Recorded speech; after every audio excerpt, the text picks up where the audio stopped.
¿Qué tal? Les habla Jorge Gestoso. En este programa, El Mundo Hoy, con otra notable invitada, Thelma Luzani, periodista especializada en política internacional, directamente desde Bariloche, Argentina. Thelma Luzani, una cálida bienvenida al programa. Muchas gracias, Jorge, igualmente. Thelma, justamente en el día de hoy, el presidente Donald Trump anunció que le da un ultimátum de 50 días al presidente Putin para negociar un cese al fuego con Ucrania y amenaza con, si no lo hace, imponerle aranceles del 100%. Tu lectura. Bueno, es evidentemente el presidente Donald Trump ha girado respecto de su posición tradicional y de su promesa de campaña, porque él había dicho que creo que en las próximas semanas, en su momento, el 20 de enero, cuando asumió, que iba a terminar con la guerra en Ucrania. Bueno, esto no solo no sucedió, sino que, como vemos, ha apostado a una escalada. En mi opinión, Jorge, hay una presión muy fuerte por parte de sectores internos a Estados Unidos, sectores belicistas, sectores intervencionistas, que nunca estuvieron de acuerdo con un cese de paz. Y por otro lado, creo que hay un tema económico vinculado a la venta de armas. Ahora, el tema es que él no solamente le quiere imponer o amenaza con imponerle sanciones del 100% si no logra entonces ese cese al fuego, sino además a todos los países que negocien con Rusia. Y eso está pasando a todo nivel. Tú viste que amenazó con que si las políticas del grupo de los BRICS se pone en marcha, entonces también quiere sancionar a los países del BRICS, más a todos los que negocien con el BRICS. ¿Cómo estás leyendo esta política arancelaria? Bueno, esto creo que en parte tiene que ver con la, digamos, si vamos a primero a analizar la personalidad del presidente Trump como presidente, vemos que actúa, me parece, como un empresario, es decir, va, escala hasta los máximos niveles para luego negociar. Esto lo ha hecho prácticamente desde el inicio. Efectivamente, como decís, no solo impuso sanciones en general a todos los países, con mucha diferencia. Por ejemplo, el Reino Unido apenas el 10%, y a China pretendía en su primer momento casi también llegar a casi al 100%. Eh, Vemos que tiene como distintas políticas. Una, como decía, con respecto a los BRICS o con respecto a aquellos que él llama antinorteamericanos porque pensaban en negociar en alguna moneda, negociar entre sí las naciones, por supuesto, en monedas nacionales y no a través del dólar, él iba a imponer este tipo de aranceles. Y por otro lado, vemos que lo usa como herramienta política, como herramienta de guerra, es decir, en el caso de Rusia, imponiendo el 100%, no solo a Rusia, sino a los países, este es el problema para Rusia, los países que osen comerciar con Rusia, en ese sentido vemos que es un instrumento de guerra, un arma de guerra. Es un instrumento que, en mi opinión, en algunos casos funcionó, porque muchos de los países negociaron con él. Creo que el caso de Rusia es especial. Recordemos que es el país que tiene más sanciones en el mundo, tiene más de 5.000 sanciones Rusia, y la sorpresa o el boomerang, no sé cómo denominarlo, es que justamente las sanciones que hace más de 2 años, cuando se inició este momento de recuperación o de límite a Ucrania, no me acuerdo el nombre exacto, Operación Militar Especial, ese es el nombre. Cuando se inició esta operación, se hicieron sanciones contra Rusia y Rusia increíblemente superó esas sanciones y mejoró su situación económica. El rublo mejoró como en su fortaleza como moneda. Las posibilidades de venta de petróleo o de comercio con el resto de los países de Eurasia mejoraron. Entonces vimos que estas sanciones no solo no resultaron, sino que resultaron un boomerang en el sentido de que produjeron el efecto contrario del esperado. Hoy yo escuché a la vocera del Ministerio del Exterior de Rusia, Zaharova, diciendo que esto no va a dar resultado nuevamente. es difícil predecir qué puede pasar. Sin dudas es una, eh, digamos, una coacción muy fuerte contra el Kremlin, contra Moscú, pero al mismo tiempo el gobierno de Vladimir Putin tiene muy claro cuáles son los límites para la negociación. Los límites son que no avance la OTAN, como de hecho habían prometido, los límites son que el territorio ya ganado, de hecho ya se hicieron referéndums, pertenece a la Federación de Rusia, por supuesto que Ucrania quede totalmente desmilitarizada y que no ingrese a la OTAN. Es decir, hay puntos muy claros por los cuales empezaron esta situación y por los cuales Putin dice una y otra vez que no está dispuesto a negociar. ¿Cómo ves tú lo que es la polémica, la disyuntiva, el tema de Ucrania? Es decir, acá tenemos a un Volodymyr Zelensky que está negociando a dos tableros, por un lado con la Unión Europea, por otro lado con Estados Unidos. ¿Cómo lo ves tú y cómo ves esa relación con Rusia que, por supuesto, que hablan de sentarse en la mesa de negociación? ¿Dónde lo ves tú? ¿Dónde ves tú el conflicto y dónde lo ves tú como próximas etapas? Bueno, el conflicto tuvo varias etapas, ¿no es cierto? Recordemos un primer momento, el disparador fue, como comentaba recién, el incumplimiento por parte de la OTAN o de Estados Unidos de que no avanzaría hasta los límites de Rusia.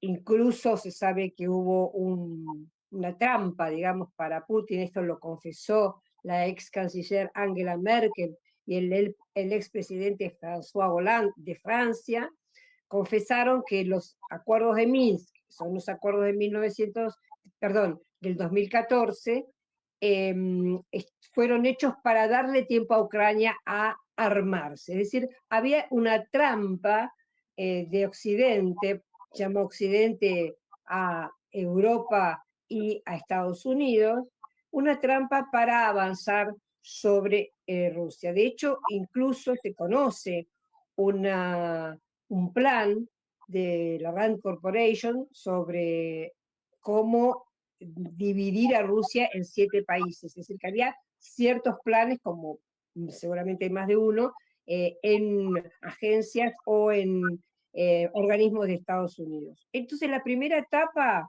no quiero hacerlo históricamente muy largo, fue el intentar, aunque ya Putin ya lo había dicho en varias ocasiones, intentar de que no avanzara la OTAN.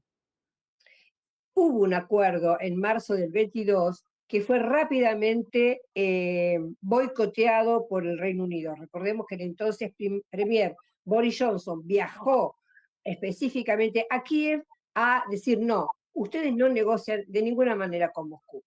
O sea que la misma Europa está fomentando la guerra. Esto lo vemos a lo largo de todo el periodo. Incluso ahora que Trump dijo que iba a mandar Patriots, que dijo que Europa va a pagar, los ciudadanos europeos son los que van a pagar los gastos militares de ahora en más, pero vemos que hay un afán de escalada y no un afán de paz. Trump lo llama la paz a través de la fuerza. Yo creo que, bueno, más claro, echarle agua, ¿no? El objetivo es militarizar y hacer la guerra. Zelensky creo que ha sido una herramienta para esta política tanto de Europa como de Estados Unidos. Creo verdaderamente que Trump tenía la intención de terminar con la guerra de Ucrania, eh, porque su política, y me parece lo más lógico, si tiene que pensar en un rival, tiene que pensar en China. Y creo que Europa es la que ha intentado, por cuestiones de sobrevivencia, tal vez de los actuales gobernantes, pienso en Emmanuel Macron, eh, tal vez por esta razón mantuvieron esta política de conflicto aún en contra de sus propios intereses. Alemania se perjudicó muchísimo, Francia se perjudicó muchísimo, etc. Lo que ha pasado ahora en el último mes es que la política de Donald Trump ha cambiado. Yo creo que Trump se había impuesto 6 meses de tiempo, ahora el 20 de julio cumple 6 meses de gobierno, se impuso este periodo como para intentar un acuerdo de paz a su manera. Este acuerdo de paz fracasó y, como dije antes, Trump tiene muchos conflictos internos. Su Make America Great Again, MAGA, que es su base político-social dentro del Partido Republicano, tiene una división muy profunda. Hay una división muy profunda en el Pentágono, hay una división muy profunda en el FBI, en la CIA, prácticamente ellos están más cercanos al Partido Demócrata, y dentro del MAGA, como se vio con la salida de Elon Musk y otros momentos, hay dos corrientes. Una que es intervencionista, sigue la línea de los neoliberales o de los neocons, guerreristas, del vicepresidente y Marco Rubio, el canciller, estarían dentro de esa línea, y otra línea más que se llama aislacionista, en el sentido de que prefiere no involucrarse en guerras y en gastos por otros países, sino pensar más en el crecimiento y desarrollo propio de Estados Unidos. Llegó al límite. Esta situación de tensión llegó al límite y creo que hoy la presión del Partido Demócrata, del FBI, de la CIA y de estos internos del MAGA hacen que Trump haya tomado esta decisión, que en mi opinión es un giro respecto a lo anterior. Es decir, que es un giro marcha atrás. Bueno, para el mundo sí, Jorge, porque estamos en peligro, realmente es de una irresponsabilidad, sabiendo el potencial armamentístico que está en juego, es de una irresponsabilidad realmente incomprensible, ¿no? Porque incomprensible para el ciudadano europeo, que va a empezar a vivir peor, dado que tiene que aumentar los impuestos para pagar más armas, para pagar más guerra, para pagar más muertos. Ni hablar de Ucrania, como se dice desde el principio, luchan hasta el último ucraniano. Ahora, además, están contratando mercenarios de varios países, entre ellos, lamentablemente, Jorge, de los nuestros, de América Latina. Se están inscribiendo colombianos, argentinos, varios mercenarios, lamentablemente, de América Latina, porque la realidad es que Ucrania no tiene suficiente tropa. Entonces, una guerra sin tropa es impensable, por mejores armas que tenga. Y malo para la humanidad, para el mundo entero. Realmente es, como decía, muy irresponsable, en mi opinión. Telma, te invito a hacer una pequeña pausa. Estamos hablando con Telma Luzani directamente desde Bariloche, en la Argentina. Telma, periodista especializada justamente en política internacional. Enseguida regresamos.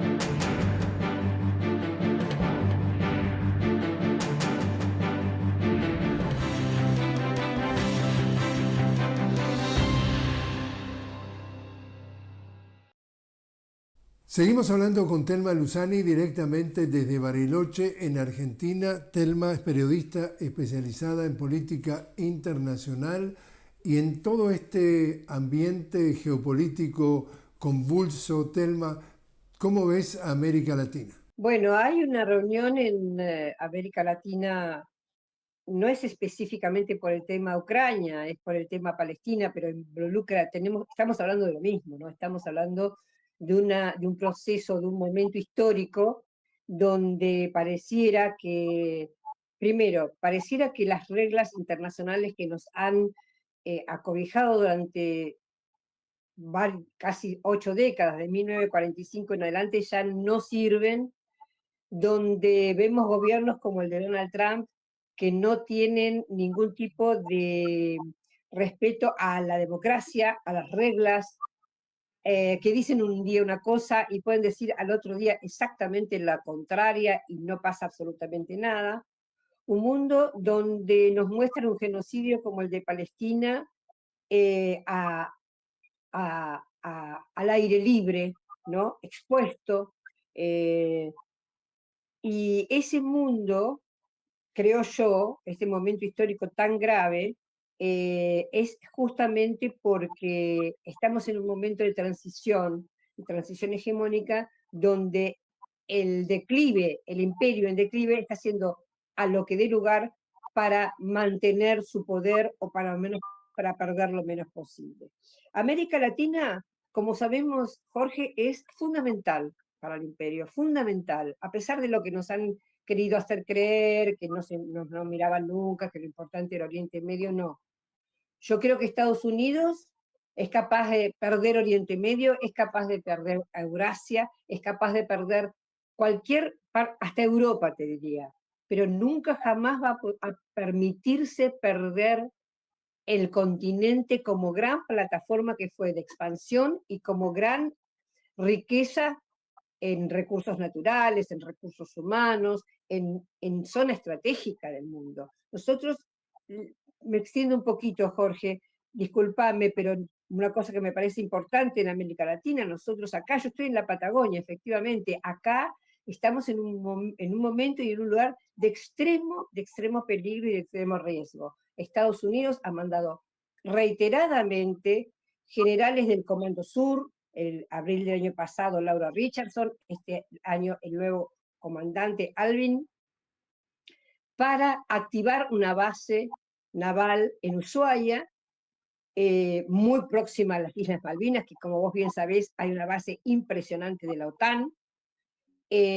Ha activado un radar Leolab, un radar de espionaje, y lamentablemente el gobierno argentino, el gobierno de Javier Milei, que es un gobierno entreguista y un gobierno que no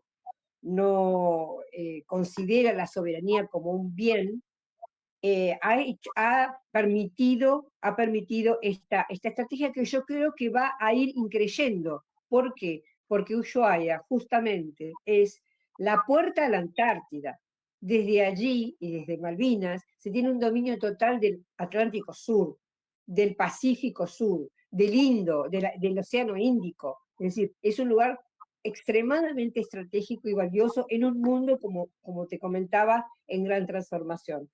En ese sentido, América Latina es fundamental y por eso me celebraba la reunión que va a haber ahora en Colombia. No recuerdo los días, pero creo que el 15 y el 16, Sí, llamado por el presidente Gustavo Petro, donde va a haber importantísimos países, 25 países, entre los cuales va a estar China, Brasil, etcétera.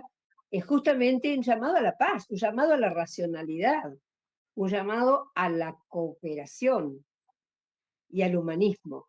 ahora, ¿cómo ves tú, por ejemplo, el caso de Brasil, el caso de Lula, que hay quienes lo ven como que juega a dos puntas, que por un lado trata de hacer buena letra con Occidente y por el otro lado, en el caso, por ejemplo, particularmente de Venezuela, que es Brasil el que se negó a que entrara Venezuela al BRICS y de alguna forma se está viendo como que está promoviendo la agenda de América Latina, pero no promoviendo la agenda de América Latina, promoviendo, criticando al norte global, pero no criticando al norte global. ¿Dónde lo ves? ¿Dónde está parado Lula para ti? Sí, yo diría no Lula, diría Brasil, ¿no? Porque no es nueva la política esta. Fíjate vos que cuando fue el golpe contra el comandante Chávez en el 2020, en el 2002, también hubo una actitud ambigua. No me acuerdo si ya estaba Lula, tal vez sí, pero yo creo de todas maneras que es una política de Brasil, en el sentido de que Brasil, o su cancillería famosa, Itamaraty, que a veces pareciera que tiene casi hasta autonomía, ¿no? Con respecto al Ejecutivo, tiene una histórica doctrina como el subimperio, ¿no? El subimperio del continente, es decir, es el país de mayor importancia dentro de la región y al mismo tiempo en diálogo con el imperio Estados Unidos. Em, Pienso que efectivamente, y sé por otro lado que tanto Rusia como China han tenido fastidio, un enorme fastidio con la posición de Brasil respecto de Venezuela, respecto de reclamar algo realmente absurdo, como era en aquel momento toda esta propaganda de las actas del presidente Maduro. Creo que sí, que efectivamente es una política a largo plazo de Brasil, y no solo la hacen con Venezuela, creo, sino que es la política de ellos con respecto a todos los países de la región. Lo que ha sucedido es que Venezuela, por una u otra razón, ha sido la que ha planteado un liderazgo importante, ha planteado un cambio significativo, y ahí es donde vemos que Brasil actúa de esta manera, ¿no? Por un lado, como decís, como líder regional, de colaboración con toda la región, pero no de igual a igual, sino, me parece, con cierto diálogo con Estados Unidos.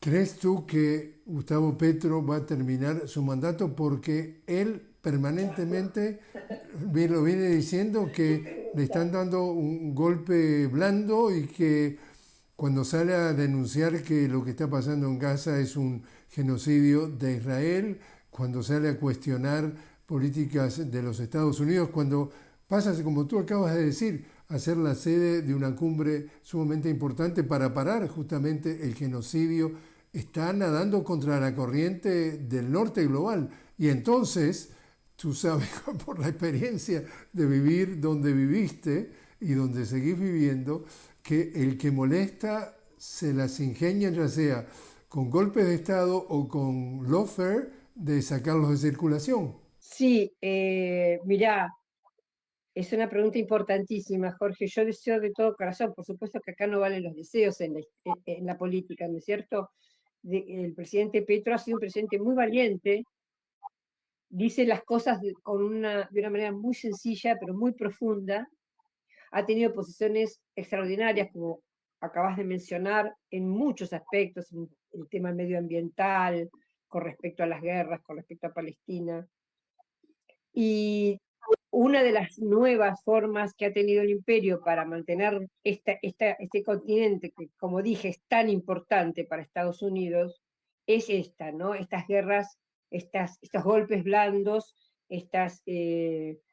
¿cómo se llaman? Guerras híbridas, este sistema de tener no ya a los partidos militares o a las Fuerzas Armadas, sino tener a las a los poderes judiciales bajo el puño. Con el poder judicial y con el poder mediático en conjunto han armado, como sabemos, en este siglo XXI, innumerables loafers. El presidente Correa no puede regresar a Ecuador, el presidente Lula estuvo más de 500 días preso, la presidenta Cristina Fernández de Kirchner se encuentra presa, por supuesto de una manera absolutamente ilegal y sin pruebas fehacientes. A Evo le quisieron hacer un golpe más al estilo tradicional, como a Manuel Zelaya. Es decir, vamos viendo cómo efectivamente los gobiernos que de alguna manera no se someten son o intentan ser eliminados. En algunos casos han sido exitosos, lamentablemente. Y el presidente Petro corre el riesgo, está dentro de esa posibilidad. Él denuncia, creo que él ya ha tenido varios intentos lo han intentado matar, incluso cuando era alcalde. Yo creo que el presidente Petro va a salir ileso y bien de esta situación. Lo deseo por los colombianos, lo deseo por Colombia y por América Latina. Telma Luzani, muchísimas gracias por estar con nosotros. Gracias, Jorge.